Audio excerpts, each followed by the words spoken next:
Hi everyone. Am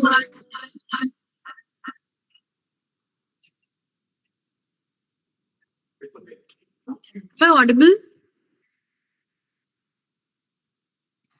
Yes, Tanvi, you are audible. Thank you so much, Saurabh. Okay, so hello everyone. Welcome to this exclusive webinar series, जहाँ पे we start from zero and becomes a hero, like we said in the last webinar.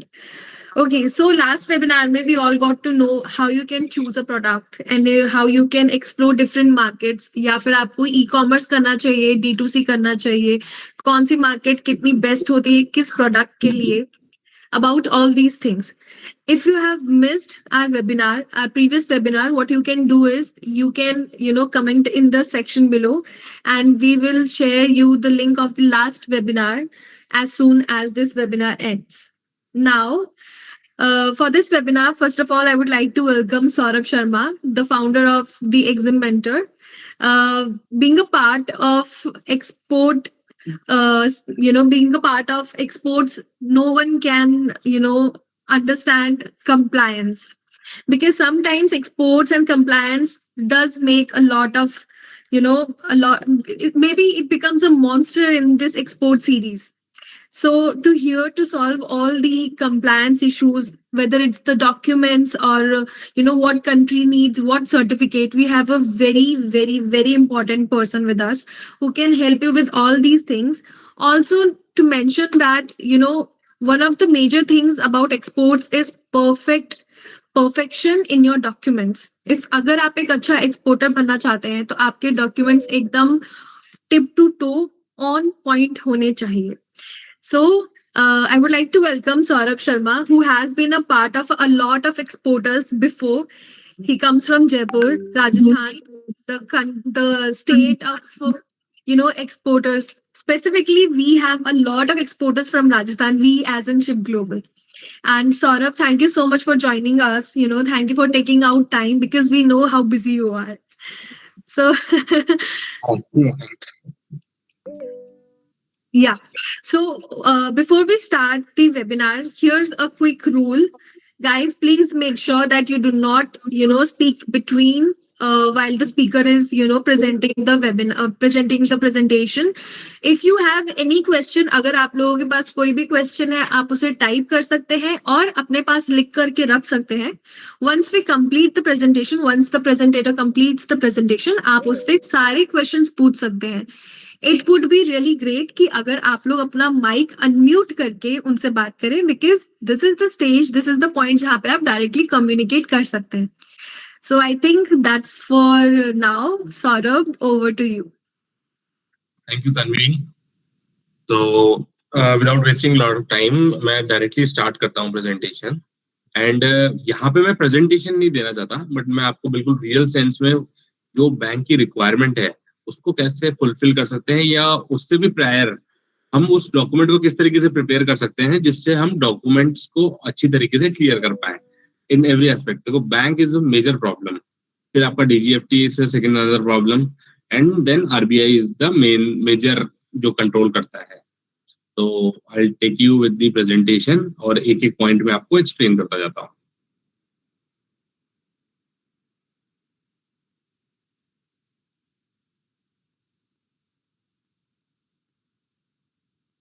So I just give you a brief introduction of myself. I'm Saurabh Sharma. I'm an ex-banker. So I worked with the bank for 12 years. For last 5 years, I'm doing this mentorship and ये सारे documentations, processing and everything I'm doing. I worked with ICICI Bank, HDFC Bank and Kotak Mahindra Bank. I was heading Rajasthan. And recently we got recognized by the government of Rajasthan. हम लोगों ने एक system बनाया है EXIM secure, जहां पर आप अपने सारे के सारे जितने भी डॉक्यूमेंट्स हैं या आपकी जितनी भी कंप्लायंसेस है वो मैनेज कर सकते हो. जो बैंक में डॉक्यूमेंट क्रिएट होने हैं वो डॉक्यूमेंट क्रिएट कर सकते हैं और बीआरसी को हम इशू कर सकते हैं. इस पे मैं आपके पास बाद में आऊंगा, but to let's start. Export documentation basically जो बैंक है ना वो प्राइमरली 3 डॉक्यूमेंट्स पे मेजरली फोकस्ड होता है, ठीक है, जिसके अंदर हम कहते हैं commercial invoice, transport document and shipping bill. Packing list bank के पर्सपेक्टिव से नॉट यूजफुल, ठीक है। तो सबसे इंपॉर्टेंट है कमर्शियल इनवॉइस को क्यों चाहिए बैंक को, ठीक है। व्हाट इज बीइंग एक्सपोर्टेड, कौन से गुड एक्सपोर्ट हुए हैं, बिकॉज कमर्शियल जो इनवॉइस होती है वो एक कमर्शियल डॉक्यूमेंट है, या फिर आप फाइनेंशियल डॉक्यूमेंट कह सकते हैं, जिसके ऊपर कोई भी लेन या देन होती है। तो बैंक को के लिए कमर्शियल इनवॉइस बहुत इंपॉर्टेंट डॉक्यूमेंट हो जाता है। फिर पैकिंग लिस्ट है। पैकिंग लिस्ट में ये पता लगता है कि कौन से गुड्स किस तरीके से पैक किए गए हैं। बैंक के पर्सपेक्टिव से बैंक को कोई लेना देना नहीं है इस चीज से। तो एक सेइंग है बैंक के अंदर, bank deals in document not in goods. तो बैंक को गुड्स से कोई लेना देना नहीं है, बट हाँ उसके पास डॉक्यूमेंट प्रॉपर होने चाहिए। फिर थर्ड एस्पेक्ट है ट्रांसपोर्ट डॉक्यूमेंट। अब बैंक को ये ट्रांसपोर्ट डॉक्यूमेंट क्यों चाहिए होता है? बैंक को ये ट्रांसपोर्ट डॉक्यूमेंट इसलिए चाहिए होता है क्योंकि वो चेक कर सकें कि क्या इसके अंदर कोई ईरान के ट्रांजेक्शन, तो ईरान इन्वॉल्व तो नहीं है, क्या कोई सैंक्शन कंट्री का कोई कंटेनर तो इन्वॉल्व नहीं है। तो एक आरबीआई की तरफ से गाइडलाइंस है कि उनको ये ट्रैक करना होता है कि कौन सा डॉक्यूमेंट, मतलब किस मोड से डॉक्यूमेंट गया हुआ है या किस मोड से गुड्स गए हुए हैं, और क्या कोई सैंक्शन कंट्रीज या सैंक्शन में कोई चीज इन्वॉल्व तो नहीं है। फिर the most important is shipping bill. Shipping bill basically दो डॉक्यूमेंट से बनता है, एक तो आपकी कमर्शियल इनवॉइस हो गया, एक ट्रांसपोर्ट डॉक्यूमेंट हो गया। बेसिकली जब भी गुड्स कस्टम्स के पास जाते हैं तो कस्टम बेसिकली क्या करता है, वो गुड्स को चेक करता है कमर्शियल इनवॉइस और ट्रांसपोर्ट डॉक्यूमेंट से, ठीक है। जो जो कमर्शियल इनवॉइस के अंदर उसके डॉक्यूमेंट होते हैं उसको नोट डाउन कर देता है, और जिससे माल गया है, मान लो कि जिस भी शिपिंग लाइन से गया हुआ है, उसकी डिटेल्स वो ट्रांसपोर्ट डॉक्यूमेंट को एंटर करता है shipping bill. Shipping bill is nothing, just एक चेकिंग है, एक चेक करता है कस्टम, और चेक कर गुड्स को चेक करके एक डिक्लेरेशन दे देता है, that is called shipping bill. But shipping bill is a very important document, क्योंकि जो भी शिपिंग बिल के ऊपर डिटेल गई है वो बैंक उसको सैक्रोसेंट मानता है कि ये ही चीज सही है। आप कमर्शियल वॉइस पे बाद में चेंज करोगे, that is not acceptable. So the commercial invoice is a primary financial and commercial document. It's a very important document. It's with the perspective of bank कि क्या गुड्स की वैल्यू है, क्या exporter, कौन उसका बायर है, कौन उसका कंसाइनी है या सेलर है, नोटिफाइड पार्टी क्या है, वो सब चीजें जो इस कमर्शियल इनवॉइस पे आप लिखोगे वो ही एग्जैक्टली रिफ्लेक्ट होनी चाहिए आपकी शिपिंग बिल के ऊपर। फिर आपका इनवॉइस नंबर आ गया। Description of goods has to be very specifically, because HSN code जो भी आप लिखते हो वो बैंक उसको चेक करता है। क्वालिटी, क्वांटिटी और यूनिट प्राइस से उनको कोई लेना देना नहीं है, उनको प्राइस क्या लिखी हुई है उससे लेना देना है, इनको टर्म से उनको लेना देना है। Certificate of country of origin at time required but not many times. Payment term, yes, is a very important point, जहां पर आपका पेमेंट टर्म्स कितने दिन बाद, 30 डेज फ्रॉम डीएल है या 20 डेज फ्रॉम शिपिंग बिल है। तो payment terms is very important, क्योंकि बैंक उस पेमेंट टर्म्स को चेक करता है। पेमेंट टर्म्स का एक इंपॉर्टेंट एस्पेक्ट यहाँ भी है, आपने सुना होगा दो पर्पस कोड होते हैं रेमिटेंस के, एक P0103 और एक है P0102। तो यहाँ पर जब पेमेंट टर्म अगर एडवांस है तो P0103 सेटलमेंट के लिए यूज होगा, और अगर एडवांस नहीं है, जैसे 30 days from date of BL है या कोई भी ट्रांसपोर्ट डॉक्यूमेंट से आगे की डेट है, तो P0102 यूज होता है। तो कमर्शियल इनवॉइस डिसाइड करता है कि आपका पर्पस कोड क्या होगा रेमिटेंस का, ठीक है। Packing list is very simple. यहाँ पे बेसिकली क्या कहा गया है कि गुड्स किस तरीके से पैक होते हैं उसकी इंफॉर्मेशन है। ये ट्रांसपोर्टर के लिए बहुत इंपॉर्टेंट डॉक्यूमेंट है, but for a banker it is of no use, और बैंकर कभी भी आपसे पैकिंग लिस्ट नहीं मांगता। ट्रांसपोर्ट डॉक्यूमेंट, देखो ट्रांसपोर्ट डॉक्यूमेंट में मेजर चेंजेस है। यहाँ पर मेजर एस्पेक्ट है कि 3-4 तरीके से बिल्स जाते हैं, मतलब ट्रांसपोर्ट होता है गुड्स, या तो सी के थ्रू होगा या एयर के थ्रू होगा या रोड के थ्रू होगा या रेलवे के थ्रू होगा। तो उनके अलग अलग नाम दिए गए हैं। तो यहाँ पर प्राइमरली क्या होता है, जो आप कस्टमर है, जो एक्सपोर्टर है, वो कंफ्यूज हो जाते हैं कि बैंक वाले उनसे डॉक्यूमेंट क्या मांग रहे हैं। वो बोलते हैं सर बीएल भेज दो, sir what is BL, sir airway bill दे दो, व्हाट इज एयरवे बिल। ठीक है, अगर कोई भी बीएल मतलब कोई भी माल सी से जाता है या फिर ओशियंस के थ्रू जाता है, तो उस केस के अंदर बिल ऑफ लेडिंग जनरेट होता है। ठीक है, बाय एयर जाएगा तो उसको एयरवे बिल कहेंगे, और बाय रोड जाएगा तो लॉरी रिसिप्ट और कंसाइनमेंट नोट। जैसे नेपाल, अगर किसी ने कोई नेपाल करता है या बांग्लादेश करता है, तो बाय रोड गुड्स जाते हैं तो वहां पर एक लॉरी रिसिप्ट क्रिएट होती है, और बाय रेल ट्रांसपोर्ट जाता है तो वो रेलवे रिसिप्ट जनरेट होगी। इसके अंदर देखो, the transport document is a very essential and very critical document. अगर यहाँ पे कोई भी सैंक्शन कंट्री से रिलेटेड अगर कोई भी डिटेल्स आ जाती है, या FATF financial action task force होती है, तो वो भी एक मॉनिटरिंग करती है। तो वेसल कौन सा जा रहा है, फ्लाइट कौन सी है। अभी रिसेंटली यूएस ने ऑलमोस्ट ईरान के अंदर बहुत सारे शिपिंग जितने भी शिप थे उनके ऊपर सैंक्शन लगा दिए गए हैं। तो लेट सपोज अगर ऐसा कुछ मिसमैच होता है तो बैंक उसको प्रोसेस करने से भी मना कर सकता है। तो that is very important aspect कि आप ट्रांसपोर्ट डॉक्यूमेंट को बहुत सेफली रखें। अभी तक हमने जितने भी लोगों से हम मिले या जितनी कंसल्टिंग करी है, most of the time transport document लोगों के पास नहीं मिलता। वो बहुत क्रिटिकल हो जाता है क्योंकि सारी डिटेल ही उसके ऊपर मेंशन होती है। तो माय अंडरस्टैंडिंग सेज दैट कि ट्रांसपोर्ट डॉक्यूमेंट को आप बिल्कुल प्रिजर्व करके रखें।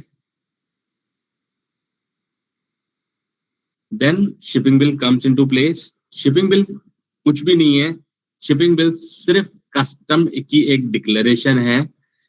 ठीक है, जो भी माल आपका गया है, जैसे लेट्स सपोज जो भी माल है वो पोर्ट पे पहुंचता है, पोर्ट पे पहुंचने के बाद कस्टम उसको चेक करता है, वेरीफाई करता है। ठीक है, वो वेरीफाई किससे करता है, आपकी इनवॉइस और आपके ट्रांसपोर्ट डॉक्यूमेंट के साथ चेक करता है वो, और अपनी एक नोटिंग बना के दे देता है कि इस माल, ये जो माल इंडिया से गया है, बाहर गया है, वो इस एक्सपोर्टर ने भेजा है, इस पार्टी को भेजा है, ये इनवॉइस नंबर है, ये अमाउंट है, एंड ये सारे करंट, ये अमाउंट है, उसकी करेंसी डेट होती है, उसके ऊपर आई आपके बेनिफिट्स की डिटेल्स होती हैं। तो एवरी ऑल कंसोलिडेटेड डिटेल्स वो शिपिंग बिल के अंदर होता है। बेसिकली शिपिंग बिल क्या है, एक कंसोलिडेटेड कस्टम डिक्लेरेशन है कि ये goods move out of India move कर चुके हैं। ये डॉक्यूमेंट सबसे इंपॉर्टेंट डॉक्यूमेंट है। ये सबसे इंपॉर्टेंट क्यों है, क्योंकि बैंक और आरबीआई इसको सेक्रोसेंट मानता है कि अगर इसमें जो लिखा है ना वो ही सही है, आप उसके अंदर कोई चीज मॉडिफाई नहीं करा सकते। So shipping bill is very important document. तो अब ये सारे डॉक्यूमेंट कैसे internal, I told you that कि सारे के सारे डॉक्यूमेंट जो हैं वेरी मच कनेक्टेड है ईच अदर से। तो बैंक को बेसिकली शिपिंग बिल के करस्पॉन्डेंट चेक करने के लिए उसको क्या चाहिए होता है, कमर्शियल इनवॉइस चाहिए और ट्रांसपोर्ट डॉक्यूमेंट चाहिए, और उसके अगेंस्ट में क्या पेमेंट आया है। So that constitute a complete set of document जहां पर बैंक उसको पूरा क्लियर कर सकती है। अब एक बहुत बड़ा क्वेश्चन आता है कि सर सीएसबी 4 में करें, सीएसबी 5 में करें, उसका जीएसटी इम्पैक्ट क्या होगा। तो मैं इस पॉइंट को वेरी मच रेज करना चाहता हूं बिकॉज बहुत बहुत सारे लोग मुझसे ये क्वेश्चन पूछते हैं। ठीक है, इसका सिंपल से मैं अंडरस्टैंडिंग बताता हूँ। सीएसबी 4 क्या है, सीएसबी 5 क्या है। CSB 4 basically government of India ने क्या करा कि उन्होंने 2 शिपिंग बिल बनाए स्मॉल वैल्यूज के लिए, और एक अलग से, जहां पर जब इन्होंने क्या करा, इन्होंने बोला कि जितने भी आपके सैंपल्स जा रहे हैं या नॉन कमर्शियल वैल्यू जा रही है उसको सीएसबी 4 के अंदर आप नोटिंग करिए, और उसके अलावा जितने भी बिल्स हैं या शिपिंग बिल्स जो भी बन रहे हैं जो आपकी कमर्शियल वैल्यू है जहां पर, उसको सीएसबी 5 में रखा गया है।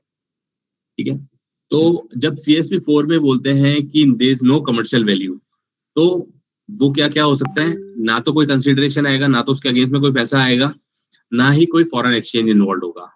अगर कोई भी फॉरेन एक्सचेंज इन्वॉल्व है तो दैट कॉन्स्टिट्यूट सीएसबी 5। ठीक है, गिफ्ट बेच सकते हो, फ्री सैंपल बेच सकते हो, प्रोटोटाइप बेच सकते हो, मॉडल हो सकते हैं, या प्रमोशनल मटेरियल हो गया, that all constitute under CSB 4।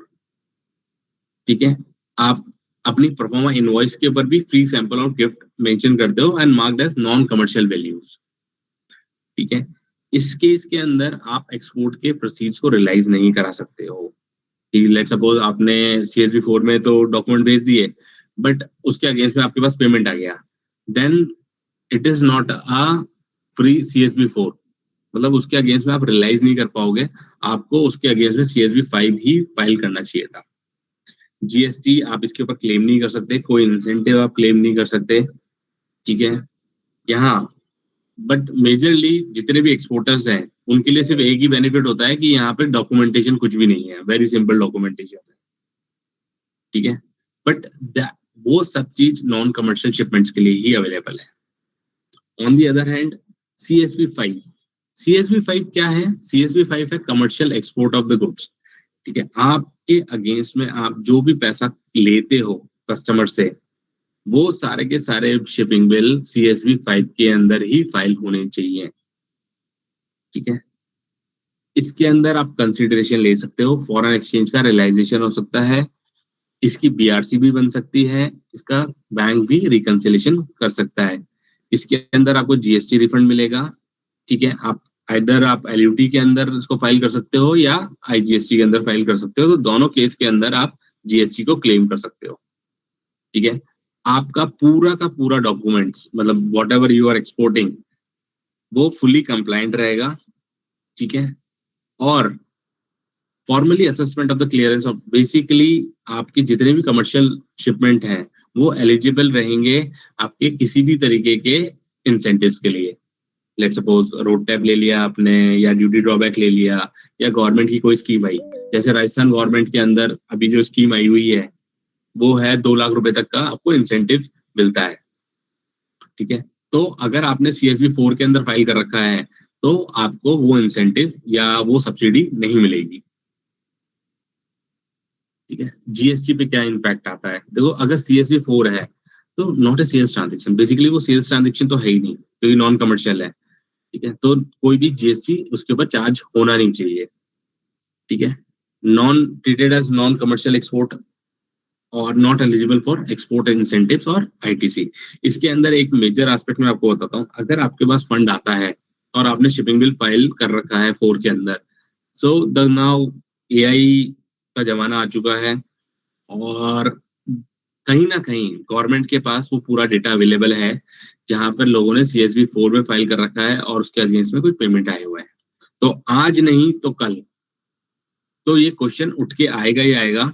और मेरी अंडरस्टैंडिंग यही कहती है कि इसके अंदर आपको पूरा का पूरा GST पे करना पड़ सकता है, एंड इनकम टैक्स और बाकी और भी जो भी डिपार्टमेंट्स हैं, RBI है, उनके पेनल्टीज इम्पोज होने के बहुत ज्यादा चांसेस है।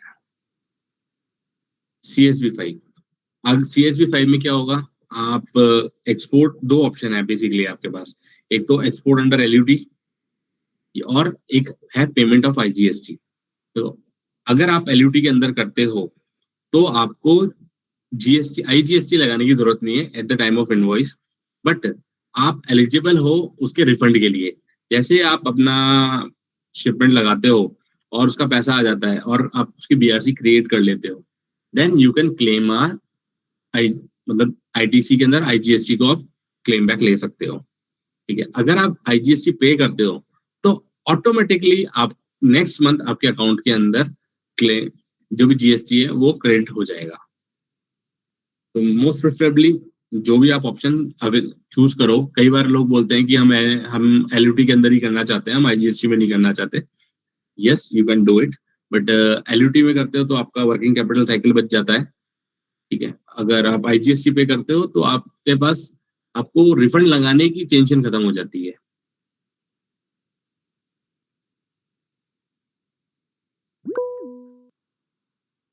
ठीक है। अब व्हाट इज LUT?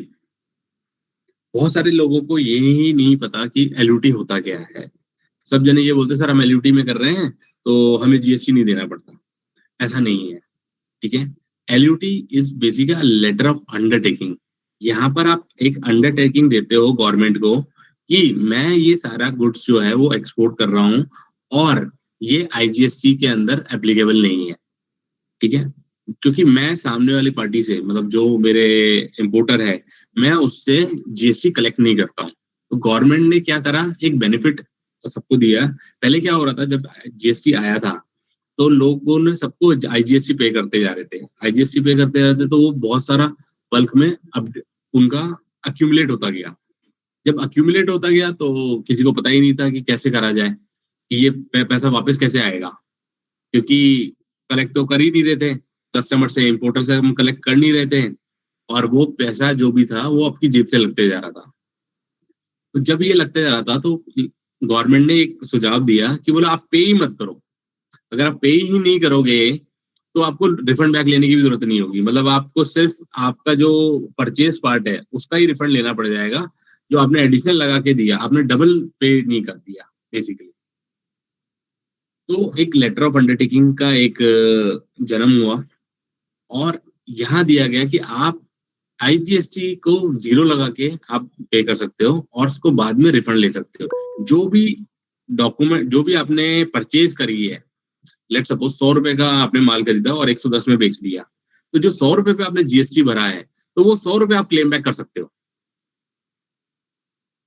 ठीक है, that is letter of undertaking. GSTR return, आप जीएसटीआर रिटर्न दोनों तरीके से फाइल कर सकते हो। ठीक है, जीएसटीआर के अंदर आप एलयूटी के अंदर भी फाइल कर सकते हो, और आईजीएसटी के अंदर। अगर आप आईजीएसटी पे करके करते हो तो आपको जीएसटी के अंदर एप्लीकेशन फाइल करने की जरूरत नहीं है, it is automatically gate credited in your account. जैसे आप जीएसटी फाइल करते हो, उसके नेक्स्ट मंथ के अंदर आपके पास क्रेडिट आ जाता है। अब will talk about the government incentives. Government ने बेसिकली बहुत सारे इंसेंटिव दे रखे हैं एक्सपोर्टर्स को, जैसे इंटरेस्ट इक्वलाइजेशन स्कीम है, जहां पर अगर किसी भी एक्सपोर्टर ने लिमिट ले रखी है तो उसको 2.75% तक का इंटरेस्ट के अंदर रिबेट मिल जाता है। Let suppose your rate of interest is 9% या फिर 9.75%, देन 2.75% आपको रिबेट मिल जाएगी। तो 7% is the net rate of interest that you will have to pay. ठीक है, ड्यूटी ड्रॉबैक है, फिर एडवांस ऑथराइजेशन है, ईपीसीजी है, एक्सपोर्ट प्रमोशन काउंसिल्स हैं, एडवांस ऑर्डर्स हैं, और स्टेट गवर्नमेंट की इंसेंटिव्स हैं। अगर मैं राजस्थान की बात करूं तो e commerce, basically e commerce के लिए उन्होंने एक इंसेंटिव स्कीम दे रखी है, जहां पे 2 लाख रुपए तक के जो भी आपके चार्जेस लगते हैं ई कॉमर्स के, ठीक है, वो सारे के सारे रिफंड बैक हो जाएंगे। Mr. Shaurav, can you hide the yes,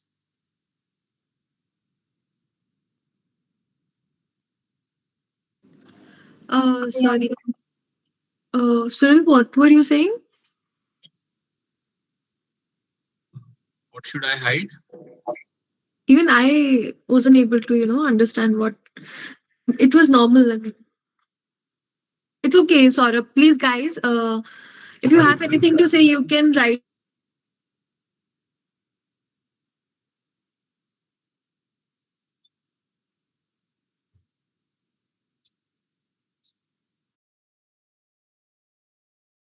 Saurabh, you are on mute.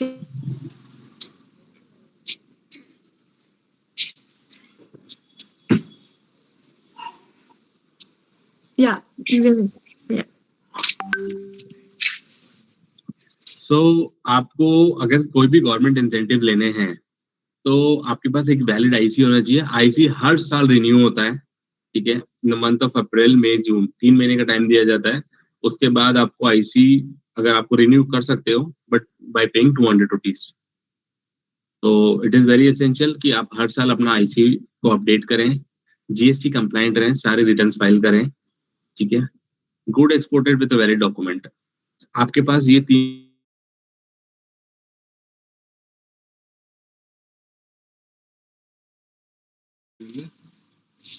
ना लाइट कहाँ आ रही थी? लाइट अभी आ गई। Saurabh, you are on mute. Guys, if please make sure that you mute yourself other than Saurabh. And if Saurabh, you can unmute yourself. Okay. Now I'm audible? Yeah, you are audible. So it is very important कि आपकी जो documentation है ना, वो बहुत अच्छी तरीके से वेल प्लेस्ड होने चाहिए, ठीक है, अगर आप कोई भी गवर्नमेंट इंसेंटिव ले रहे हैं, प्राइमरली जीएसटी, आप देखो जीएसटी तो आपको ले अंडर एनी सर्कमस्टांस जीएसटी तो आप क्लेम बैक करोगे ही नहीं। Tanvi, Yeah. can you mute all? Yeah, everyone is muted. Only I'm on mute.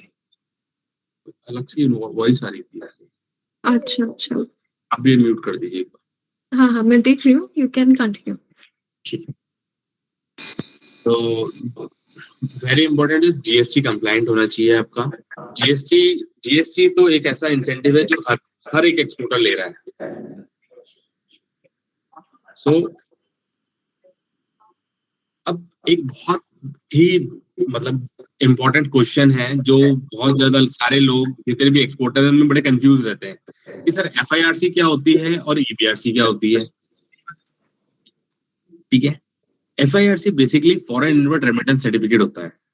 Foreign inward remittance certificate का मतलब हुआ कि जो भी पेमेंट आपका आउट ऑफ इंडिया से आता है और आपके अकाउंट में क्रेडिट होता है तो बैंक एक लेटर इश्यू करके देता है कि इस कस्टमर ने आपको इतने रुपए भेजे हैं इस पर्पस से। ठीक है, तो that is called foreign inward remittance certificate. ये बैंक ही इशू करता है।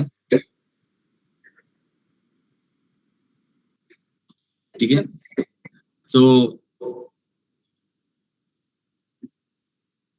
Now EBRC, what is EBRC? EBRC basically फरवरी 2024 से पहले बैंक इशू करता था। ये क्यों इशू करता था? बेसिकली इसको कहते हैं इलेक्ट्रॉनिक बैंक रिकंसिलेशन सर्टिफिकेट।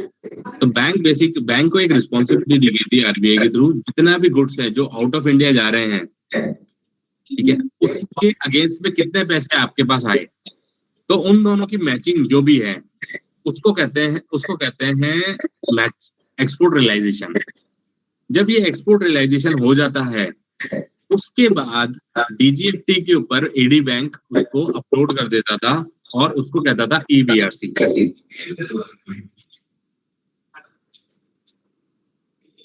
ठीक है, बट नाउ फ्रॉम February 2024 अब ये रिस्पॉन्सिबिलिटी बैंक की नहीं है, ये रिस्पॉन्सिबिलिटी एक्सपोर्टर की है कि उसको EBRC जनरेट करनी है। अब EBRC का रोल क्या है? यस,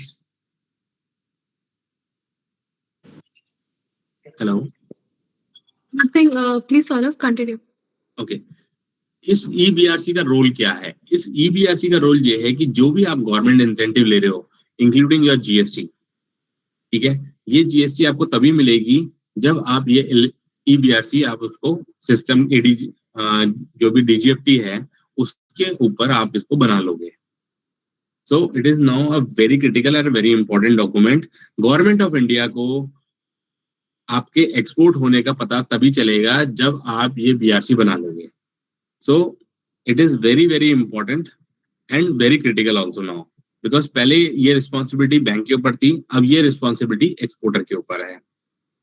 तो नाउ आपको FIRC आपको बैंक देता है, अब EBRC आपको बैंक नहीं देगा, ये आपको खुद को बनानी है।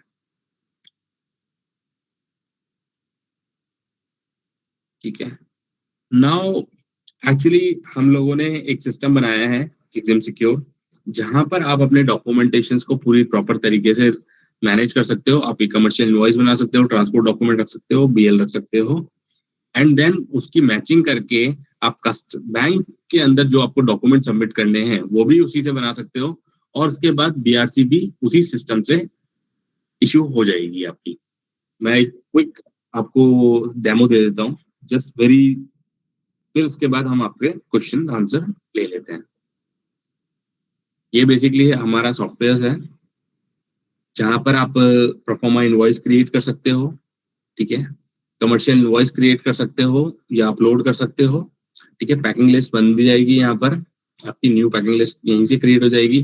जो भी ट्रांसपोर्ट डॉक्यूमेंट है आप यहीं पर आप अपडेट कर सकते हो, शिपिंग बिल यहीं पर आपका अपडेट हो जाएगा। ठीक है, रेमिटेंस आपके जितने भी हैं वो ऑटो फैच हो जाते हैं DGFT के से। जो भी डेटा जितना इसमें क्या होता है, बैंक आपका जितना भी पेमेंट आया है ना उसको डीजीएफटी को रिपोर्ट करता है, ठीक है।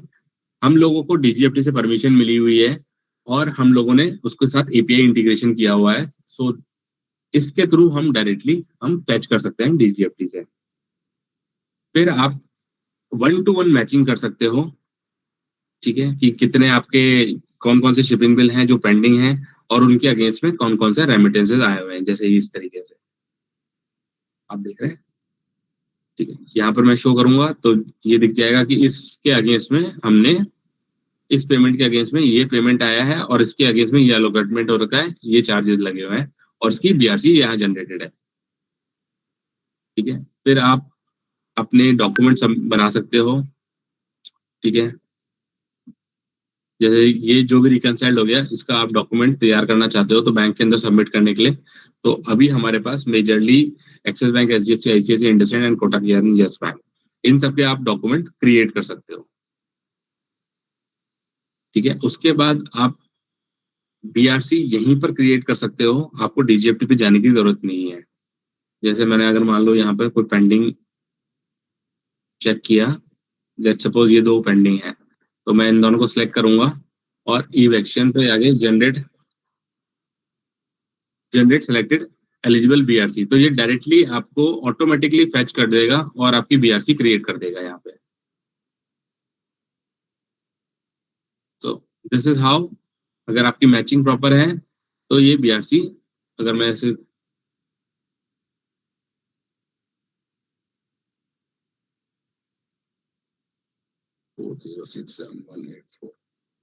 ये आपको मैं शो भी कर देता हूँ, सेलेक्ट ये ईबीआरसी जनरेशन इन प्रोसेस। जैसे इसको हमने क्लिक किया जनरेट करने के लिए चलेगी, आपको डीजीएफटी पे भी जाने की रिक्वायरमेंट नहीं है।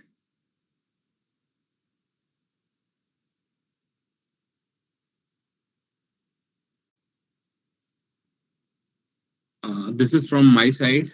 Now you can ask me whatever the question you have. Okay, sir. I'm gonna narrate few questions that we got in the comment section. So, uh,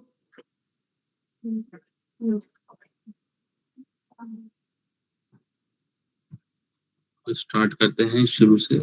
एक minute. Yeah. So the first question is from Indrajit. Indrajit, if you're here, you can ask yourself. You can have. Yeah. Okay, cool. So I have two questions majorly. One, when we talk about this export part and documentation, there are two kind of transaction which happens usually. एक जो B2B offline customer को contact करके होता है, that is one, and second is via e-commerce or digital commerce, social media and all. So in दोनों में I think it was almost covered. Like I posted the question before the presentation concluded. So documentation all got almost sorted. But another question which I have majorly specifically for small exporters, niche in e-commerce, that amount mentioned on the invoice at the time of custom clearance and all that, and amount received in the bank are having certain kind of difference, maybe due to exchange rate or returns or undervalue declaration. There can be multiple reasons behind that. So जब ऐसा होता है, what to do? See, देखो अभी e-com के लिए basically reserve bank of India ने एक गाइडलाइंस दी है जिसके अंदर अंडर 10 लाख तक का एक रिबेट दे रखा है। तो अगर आपके जो भी चार्जेस हैं, लेट्स सपोज आपकी इनवॉइस है 100 रुपए की, आपको फंड मिले 50 रुपीज, ठीक है, तो 50 रुपीज आपके एक्सपेंस हो गए, ठीक है। तो आप इसको क्लियर करा सकते हो बाय स्टेटिंग दैट कि I have received 50 rupees and 50 rupees जो है मेरा वो एक्सपेंस हो गया। तो आपको जो जीएसटी रिफंड मिलेगा या फिर आपको जो भी इंसेंटिव मिलेंगे वो 50 रुपीज पे मिलेंगे। Okay. And what if the case is opposite? Like invoice value is 50 and received is 100. In that case, what happens? सी इसके अंदर आपको फिर जब आगे आप इनवॉइस करोगे तो उसको आपको अंडर या ओवर इनवॉइस करनी पड़ेगी। अगर आपके पास ज्यादा पैसा आ गया, देखो इट इज वेरी अंडरस्टूड कि अगर आपने 100 रुपए का माल बेचा, Right. तो आपको 100 या तो 100 रुपए आने चाहिए, 100 रुपए से कम ही होने चाहिए। Correct. ठीक है, कोई भी आपको ज्यादा पैसे क्यों देगा? Correct. बट अगर ऐसा होता है because under declaration or lower declaration is like a lot of people do, and I came across this question. I'm an e-commerce consultant, by the way. That's why I have this question. Correct. तो इसके अंदर ये concern है क्योंकि उसको match कराना ही पड़ेगा। इसका एक और तरीका हो सकता है, इसका एक दूसरा तरीका है कि अगर आप कंसाइनमेंट एक्सपोर्ट बना के बेचो तो उसको, Okay. ठीक है, बट वो bank to bank transaction route होना चाहिए, बिकॉज कंसाइनमेंट एक्सपोर्ट एक ऐसा ऑप्शन था जहां पर बेसिकली एक्सपोर्टर ने उसको मिसयूज किया। Okay. ठीक है, तो अभी बहुत ज्यादा स्ट्रिक्टनेस है in terms of on the consignment export, but this can also happen. मतलब ये भी इजीली आपका हो सकता है कि अगर मान लो आपने 100 रुपए का माल बेचा और आपके पास 200 रुपए आ गए, Mm-hmm. तो वो 100 रुपए भी एडजस्ट हो जाएंगे अगर आपने कंसाइनमेंट एक्सपोर्ट करके भेजा तो। Right. और अगर consignment export का ऑप्शन नहीं है, then what are we supposed to do in such case? तो इन दैट केस आपको आगे जो इन्वेस्ट करोगे उसके अंदर उसको एडजस्ट करना ही पड़ेगा। There is no other It's a manual process basically. CA से बात करके and all that. राइट। अच्छा, okay, understood. Thank you, Saurabh. Thank you. Okay. So next question is from Ecomspot. Ecomspot, if you are here, you can unmute yourself and talk to Saurabh. Saurabh, you are on mute. Right. Saurabh, I just want to ask कि जो BOL है वो कौन generate करेगा? हमको खुद से generate करना है या वहां से जो आप बता रहे थे DGFT वेबसाइट वहां से जनरेट होके आएगा? नहीं, क्या चीज जनरेट करना है? Sorry, Bill of lading. Yes of lading. Basically आपका जो शिपर होता है वो जनरेट करके देता है। जब भी आप गुड्स, एक बिल्कुल वेरी कॉमन अंडरस्टैंडिंग देता हूं मैं आपको। लेट्स सपोज आपने कोई ट्रक में अपना माल चढ़ाया, तो वो ट्रक वाला आपको क्या देता है? ट्रैकिंग डिटेल और जो भी शिपिंग डिटेल्स वगैरह होते हैं, बिल्टी देता है। देखो प्राइमरली अगर मैं कहूं तो ट्रैकिंग नंबर, ठीक है, बिल्टी। और अगर गुड्स जो भी हैं वो शिप के थ्रू जाते हैं तो शिप वाला भी एक बिल्टी देता है, उसको बिल ऑफ lading कहते हैं। Okay understood. It's just a slip जो CA के थ्रू मिलेगा हमको। यस। और बिल ऑफ lading बेसिकली आपका it is as good as cheque. Okay, ठीक है, इसको नेगोशिएबल इंस्ट्रूमेंट एक्ट के अंदर नेगोशिएबल इंस्ट्रूमेंट बनाया गया है। ये बहुत इन डीप नॉलेज हो जाएगी, बट मैं आपको बिल्कुल वेरी मतलब कॉमन लैंग्वेज में ये कहूंगा कि बिल्टी है ये शिप की बिल्टी है। बिल्टी समझ गया मैं। हाँ, एक क्वेश्चन और था मेरा अलग से कि एक्चुअली क्या हो रहा है कि हम लोग Amazon के अंदर कोई शिपमेंट बेचते हैं ना, तो कुछ CSV 4 के अंदर वो शिपमेंट चला जाता है, ठीक है, और Amazon के अंदर हमने शिपिंग सेविंग अकाउंट ऐड किया हुआ है, तो उसमें पैसा आ जाता है। तो ऐसा कर रहे हैं और इससे अभी तक तो कोई दिक्कत नहीं आया है, बट ऐसा है कि कोई दिक्कत हो सकता है या कोई अमाउंट लिमिट है कि आप इतने तक ही कर सकते हो, या आपको इतने के बाद आपको गवर्नमेंट पूछेगा, या कहीं सिस्टम में ट्रिगर होगा? बिल्कुल सर, 101% टिकर होगा। आवाज करो ना। आवाज आ रही है मेरी आपको? Saurabh, you are audible. Yes you are audible now.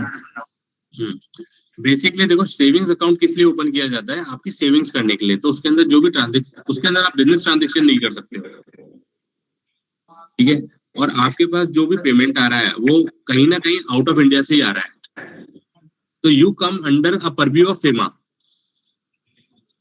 ठीक है, जैसे आप FEMA के अंदर में आ जाते हो, फॉरेन एक्सचेंज मैनेजमेंट एक्ट के अंदर जैसे ही आ जाते हो, तो आपके पास सारे रूल्स एंड रेगुलेशन एप्लीकेबल हो जाते हैं।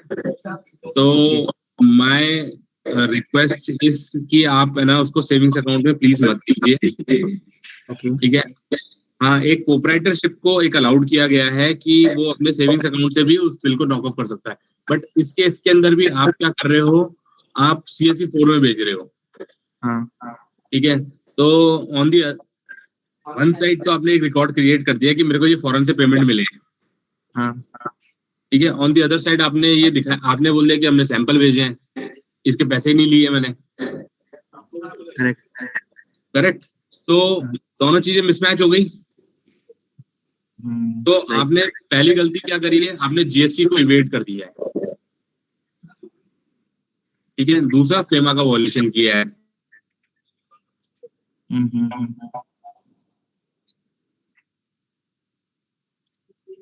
I think, Saurabh, can you repeat your last line? You weren't audible. Okay, देखो बेसिकली आपने जीएसटी को इवेट किया है, जीएसटी आपने नहीं दिया। दूसरा, आपने फॉरेन एक्सचेंज मैनेजमेंट एक्ट का भी उल्लंघन किया है ना। और तीसरा, इनकम टैक्स के साथ भाई जो टैक्स पे करना चाहिए था एज एन, मतलब आपने उसको as a business income treat नहीं किया। ठीक है, तो वो एक इवेजन है। और ये सब इवेजन होने के बाद आप ईडी के परव्यू में आ जाते हो। ओके, सो इट्स बेटर कि आप उसको प्रोप्राइटरशिप फर्म बना लो और उस प्रोप्राइटरशिप में काम कर लो। और अगर आपको प्राइवेट लिमिटेड में नहीं जाना, एलएलपी में नहीं जाना, तो इंडिविजुअल अकाउंट या फिर आप अपना इंडिविजुअल करंट अकाउंट ओपन करा लो। ओके। नहीं तो पेमेंट आप करंट में ले सकते हो और इनवॉइसिंग नहीं करो तो चलेगा ऐसा? नहीं, ऐसा क्यों?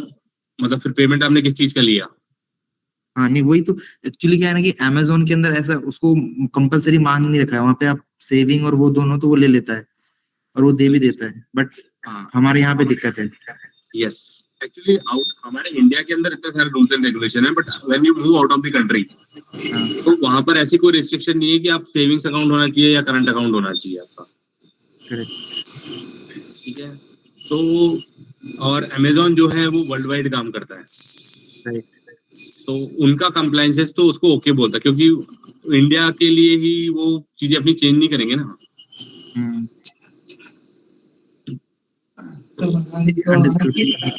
Okay.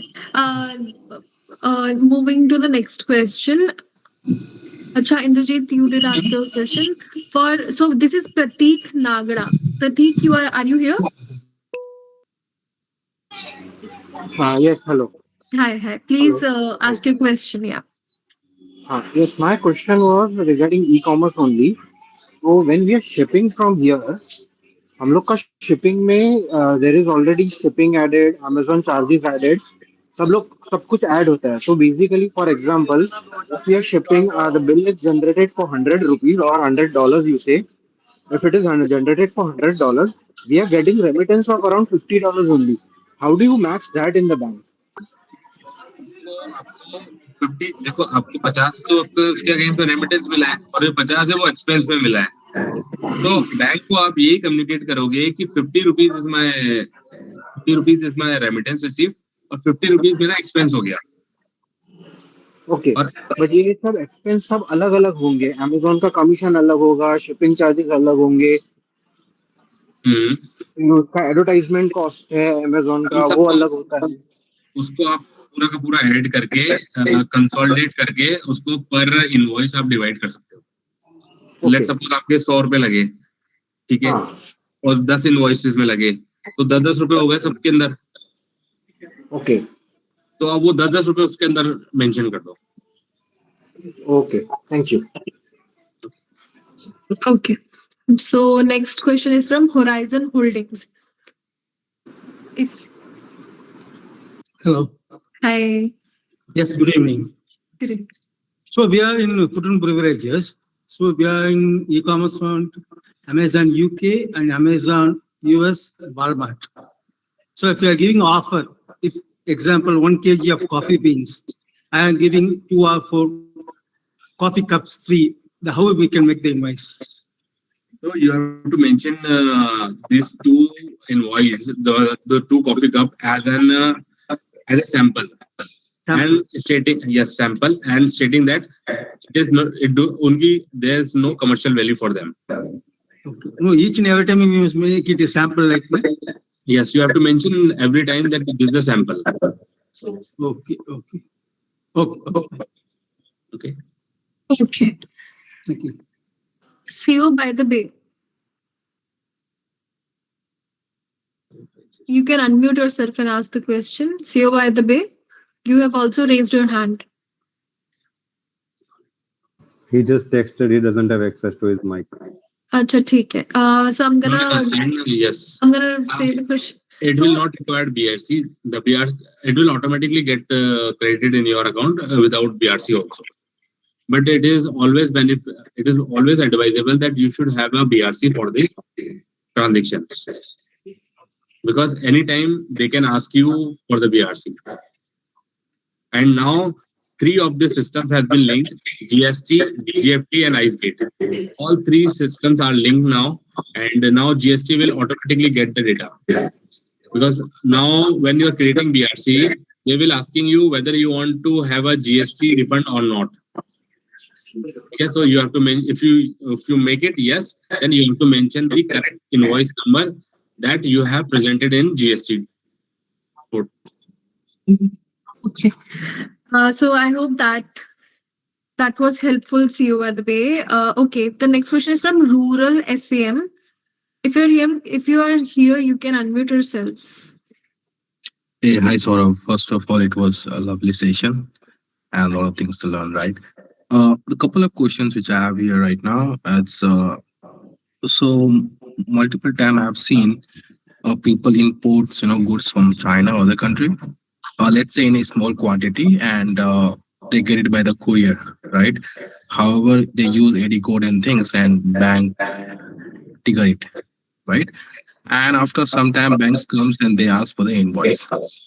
So most of the people have no idea how to deal with that, and I have dealt earlier. So we have submitted this called FOC, free cost invoice, right? But still, bank is saying that we have to go back and get this invoice from the original factories or sender. But right now, this BOL was pending from last 4 to 5 years. So is this something bank can do, or we can go to RBI or customs? I mean, what is the bank part on that? I have two more questions. Should I just complete that? So second thing which I want to know is that basically I'm basically from somewhere which is the India-Bhutan border, right? And I have seen when we go to the bank, because I have a corporate experience been in Bangalore and other places. Right now, what I have seen, the bank, I don't say they entertain, but they don't want to entertain too much of the people who want to export to the small countries, Bhutan, Nepal, or Bangladesh. So is it just bank different? Is it some bank preferences, or it's just like some process from the bank? How is it just some differences on that? That's what I want to understand. And the second thing, I have received a client who has got the AD code. He is trying to go with a GST and what do you call that, IceGate portal and all the things, but it's still showing error for them, saying that this AD code on GST, whatever is PAN, is not linked. So they are facing this issue. We have reached out to the bank, and they are repeatedly saying that we have done all the things whatever needed from our side. But I have some experience, but I think bank still have to go ahead and update this detail to RBI or some kind of stuff. So these are 3 questions which I have. I'd love to hear from you. First, which bank you are talking about for the import that you asked for? Sorry? Which bank basically for the first question? So the first question which I had with the HDFC, the FOC things, and the last question for the AD code was with the SBI. HDFC Bank, which branch or any? Bangalore. It was Bangalore, Indiranagar branch. You can correct me after this. I can help you out, and I'll resolve this issue. Fair. Fair enough, because if I start explaining, it become I will be killing all the other things. Fair point. The Bhutan border, Bhutan and Nepal, there is because there is no foreign exchange involved in terms of when you are making the transaction to Bhutan and Nepal, because the transactions happen in INR. So bank doesn't earn any remittance or an income. So they do not entertain because it's like they do not get anything as in business, but just to clear the compliances. And the compliances is also very critical, because most of the people do not understand how Nepal market works or how Bhutan market works. The major problem is they do not get the income for these transactions, so they do not entertain. So it's basically like when we do foreign transaction, we get USD and all, but for the Bhutan, it works in the simplest way, right? That's it. In the Bhutan, it's an INR in the INR transition, and most of the banker do not understand how the transition will happen in Bhutan. Fair or to point. Nepal. Fair point. Since I'm near to here, I mean near to Bhutan border, I'm trying to figure out the supply chain and logistic things. So yeah, I'm getting some challenges and trying to fix that. And another part is everybody understand the BL and the airway bill, but nobody understand because Bhutan. If you want to go to Bhutan, you can, or you want to go to Nepal, you can go by car also or by truck also. True. And earlier it was like the shipping bill also do not reflect in the EDPMS system, so it becomes very and INR transition cannot be tracked. Mhm. So it becomes very difficult for the bankers to understand the complete cycle. So nobody want to take that much of pain to understand the transaction. Fair point. So basically, it's like a bank defensive, I would say, or technical background. So they don't want to get into this because they're not earning much out of it. And Yes. yeah, and it's mostly organized market right now. That's what you can say. If you have a good, let's suppose if you have a good account, then they will entertain you. And in Mhm. fact, in that also they will like, sir, isko chhod do. We'll see. Exactly. Wait. What I mean, sir, right? Trying to figure out that. वो Good. घूमते रहेंगे. Good. फिर Thank you. आपका third Sir. Question था AD code GST आइस get linked हो चुके हाँ. हैं. इसके अंदर सर देखो बैंक का कोई रोल नहीं है. आपको अगर पैन लिंक नहीं हुआ है आइस गेट के ऊपर तो आपको कस्टम्स के पास ही जाके इसको सही कराना पड़ेगा. Makes sense. Fair point. I think you have answered all the question. Thank you, sir. Thank you. Thank you so much. Okay. Dupatta Bazaar, if you're here, you can ask your question.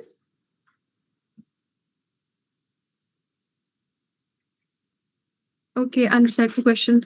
Hello, when we are paying IGST for export, during making e-invoice of export, how to mention the CSV 5 shipping bill number, which can be matched at IceGate.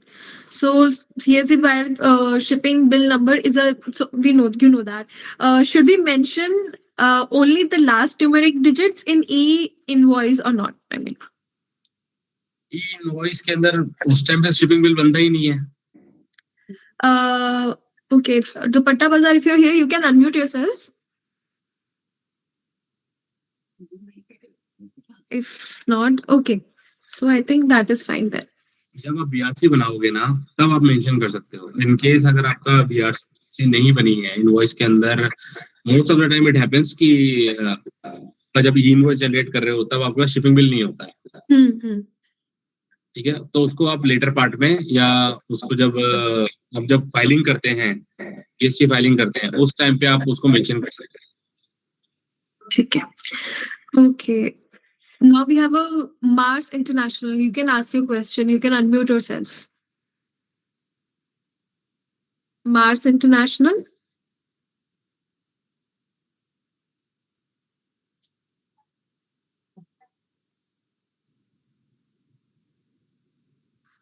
Okay, what about WGN? We sell on eBay, Walmart on sampling, and I think he's a new seller. Payoneer payment. Your question is also like not clear. If you're here, you can unmute yourself. You have unmuted yourself. You can ask the question.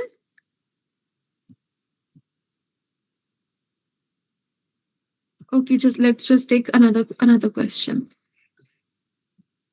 Okay, Horizon Holding. If we are giving free in e-commerce, how to? Okay, bhi ho chuka hai, I think. Okay, Krishna, if you are here, you can unmute yourself and ask the question. So, hi Saurabh, hi Tanvi. Thank you for the incredible session. I'd like to ask one thing that currently I'm selling with the Etsy and Walmart. And if I say in terms of specifically to Etsy, I got my payment from Payoneer. I just wanted to ask you one thing that if I ship the order through India Post and under the LUT, is there any process I need to initiate from my end in IceGate or DGFT? Yes, you have to initiate a process of creating a BRC on DGFT portal. और LUT, देखो LUT का मतलब ये नहीं है कि आप tax नहीं पे करोगे. ठीक है, एलयूटी का मतलब ये है कि आपने एक अंडरटेकिंग दी है कि इसके ऊपर टैक्स नहीं लगता, मैं आज नहीं पे करूंगा बट मैं इसका क्लेम बैक करूंगा। Saurabh, sorry, just one point here. Either we deal in FCR, FIRC or something, or EBRC, not both, right? FIRC is something very different concept and EBRC is a very different concept. That's right. But it's any one of it is applicable, not both at the same time, right? Yes. So when he just mentioned, Krishna has mentioned that he is receiving his payments from Pioneer. So if he is receiving payments from Pioneer, he will get FIRC from the Pioneer itself. He doesn't have to do anything. Just saying. But BRC is something different. Here, we only saying कि if he has to complete the transaction, yeah, then he need to go to the DGFT and create a BRC.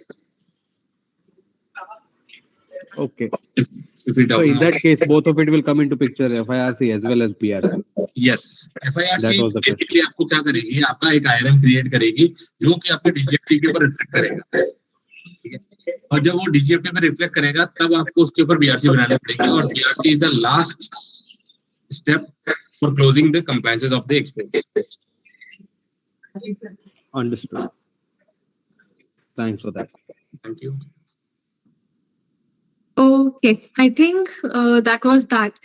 Okay, Saurabh, can you just share something new that has been started with the government pushing exports more that we wouldn't know about? Hello, I have a question. I have raised the hand. Can I speak? Okay, yeah, sure. Please do. Sunil? Yeah. See, I have a question for Mr. Saurabh and Mr. Sanil for you also. I have two questions for Mr. Saurabh. I want to understand in detail like LUT and IGST. Currently, I am exporting under LUT basically, but I am facing difficulty for refunds basically. Each time I have to claim and then so what is like is it advisable to do LUT or IGST? In IGST, I believe if I do my invoices in foreign currency and I purchase from local and from my warehouse to the port. If I send that time I have to make another invoice which is where I will charge IGST. How it works? That transaction I didn't understand actually. Can you help me with that? Basically, आपका government ने आपको दो option दिए हैं। दो option क्या क्या दिए हैं? एक तो आप LUT में फाइल कर सकते हो और दूसरा आप फाइल कर सकते हो IGST के थ्रू। LUT में आपको ये एक अंडरटेकिंग देते हो गवर्नमेंट को कि मेरे इस गुड्स के ऊपर मैं कस्टमर से IGST क्लेम नहीं करता, इसलिए मैं ये पे नहीं करूंगा, ठीक है। बट जो भी मैंने एक्सपोर्ट किया है उसके पीछे का जो भी मेरा रिफंड बैक आना है वो मैं आपसे क्लेम करूंगा। तो मैं क्लेम कब करूंगा?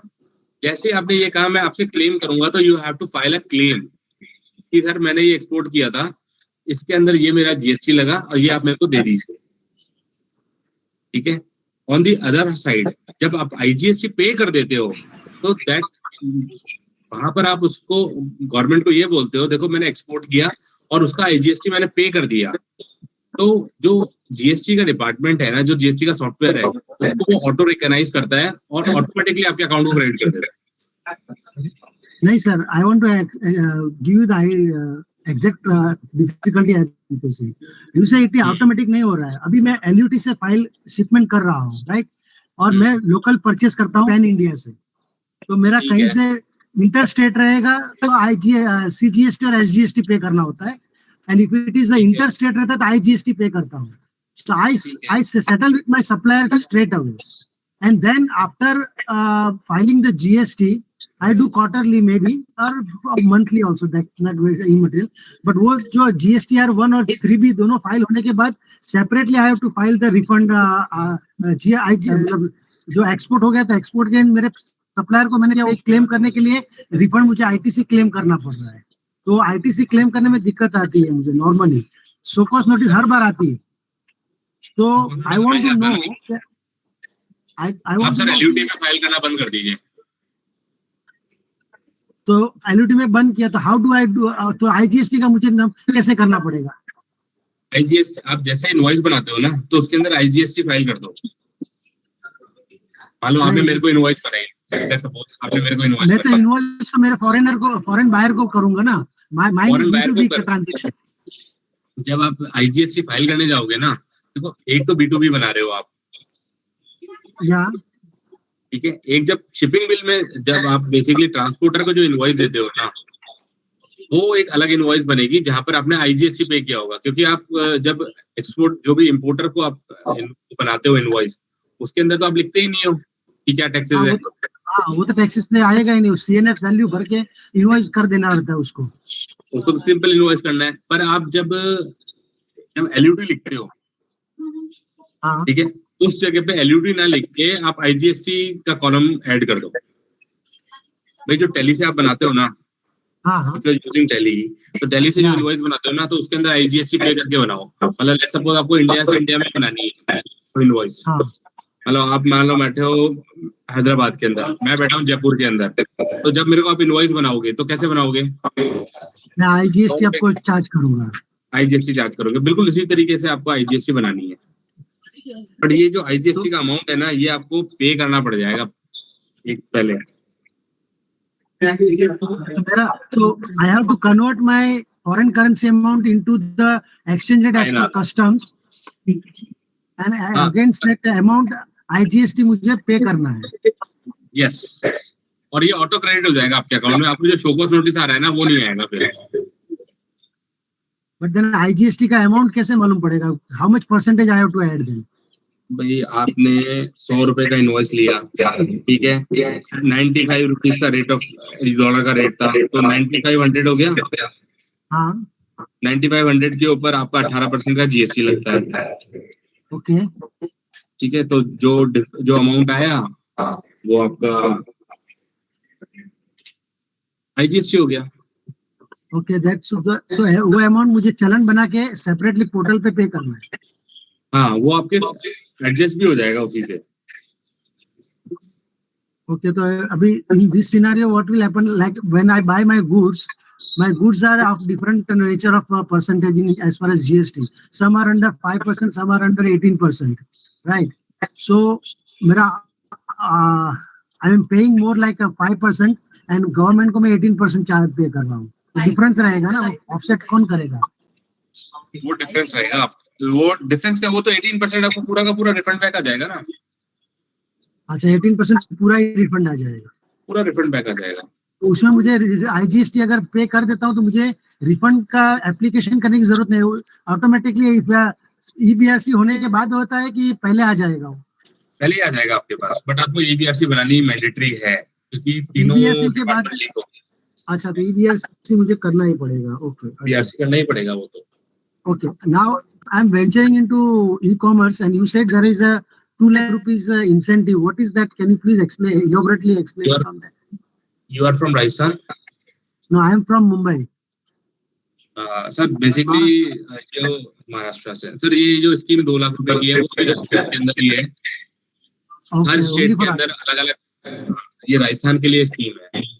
क्या जो भी अगर आप ई-कॉम कस्टमर हो, ई-कॉम हो, तो आपको ये 2 लाख रुपए आपको मिलते हैं सब्सिडी के रूप में। Okay okay got it, no issue. और आपका एग्जिम सिक्योर के लिए पूछना था कि इसका क्या सब्सक्रिप्शन मॉडल रहेगा, ईयरली या एनुअली? सब्सक्रिप्शन मॉडल होगा सर, ये अपन आउट ऑफ बॉक्स मतलब डिस्कस कर सकते हैं, नो प्रॉब्लम। लेकिन इसके अंदर डेटा जो हम आपके उस पे सर्वर पे रखेंगे वो एंड टू एंड एनक्रिप्टेड रहता है?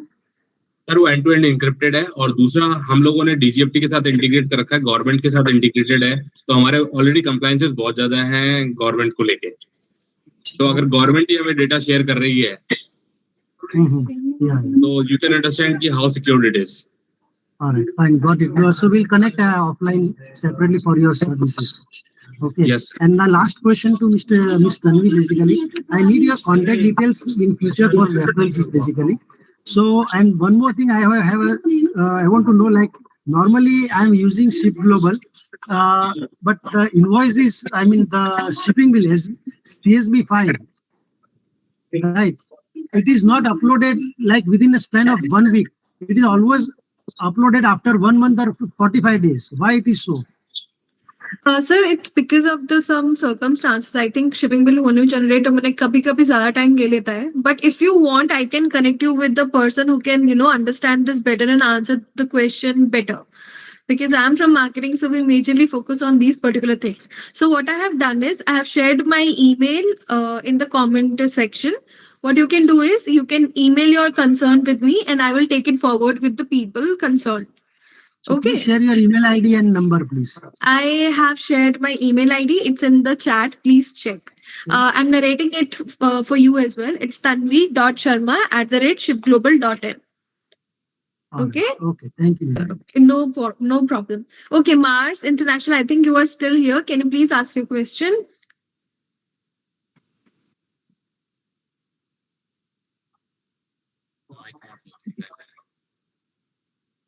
You can write your question is what we can do. The last thing that we can like.